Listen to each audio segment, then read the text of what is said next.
આજે અમારે જવાનું હતું ફિટિંગ કરવા ફુવારા, અને હું અને કીર્તિબા બેન નીકળી પડ્યા બાઇક લઈને. આ છે થેલી, એમાં તવા હાથે થેલો, અમારામાં પાન હતા. બસ આ છે મેઠા ગામ અને આ રસ્તો. બસમાં મેદાન આપણને જોવા મળી જ ગયું છે. કાલે રાત્રે ઓપનિંગ હતું આનું. જે મિત્રને રમવું હોય આવી જવું ત્યારે રોડની બાજુમાં.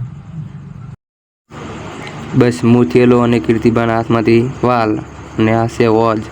જો મિત્રો કેવો મોટો વોટ છે વોજ છે ફુવારાનો. બસ આવા જોવા જોઈએ છે ફુવારા માટે. આ કીર્તિબા હે જો થેલી લઈને નીકળ્યા અમે બંને. આ હે અમારો થેલો, આ હે અમારું. બસ હવે અમે વાલ બનાવવાનું ચાલુ કર્યું. સ્ટાર્ટિંગમાં વાલ બનાવવા પડે કેવા.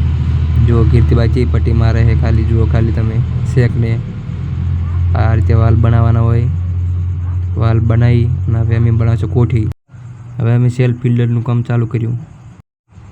જુઓ ખાલી કીર્તિબાનું એક નંબર ફિટિંગ. ખાલી જોઈ બનાવી છે કોડી. ખાલી જુઓ ખાલી કોદાળી લઈને મંથે ખાલી પાઈ કીર્તિબાઈ.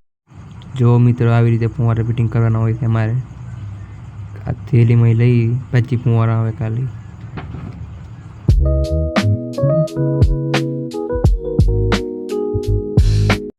હવે અમારે ફુવારા ઊભા કરવા જવાના હતા ખેતરમાં. હું અને ફાજીઓ બેને 60 વીઘામાં ફુવારા ઊભા કરે.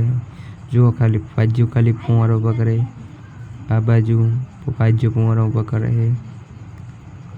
આ બાજુ અમારે કીર્તિબા જુઓ ખાલી ફુવારા ઊભા કરે છે. હું અને ફાજીઓ બધા 60 વીઘામાં ફુવારા ઊભા કરી નાખ્યા અમે. આ જુઓ ખાલી જારમાં ફુવારા છે, પણ જારમાં કંઈ ઠકાણું છે નહીં. કીર્તિબા બંને